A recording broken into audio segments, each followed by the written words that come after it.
Is your Samsung TV's YouTube app giving you the silent treatment with a dreaded black screen? Don't worry, we're about to bring your YouTube viewing back to life in just a few simple steps. First, let's make sure you're rocking the latest version of the YouTube app. Head to the Apps section on your Samsung TV. Locate the YouTube app, select it, and see if there's an update option. Updating to the newest version can often squash those pesky bugs causing the black screen.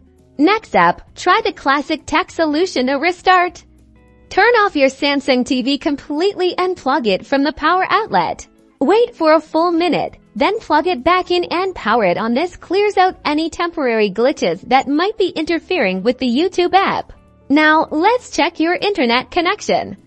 A weak or unstable connection can definitely cause a black screen. Navigate to your TV's network settings to verify your Wi-Fi or Ethernet connection is working correctly. Try restarting your router too, just to be sure. If you've tried all these steps and the black screen is still haunting you, consider contacting Samsung support for further assistance. But hopefully, now your screen will be filled with non-stop YouTube fun once again. Don't forget to like this video and subscribe for more helpful tips and tricks. Thanks for watching.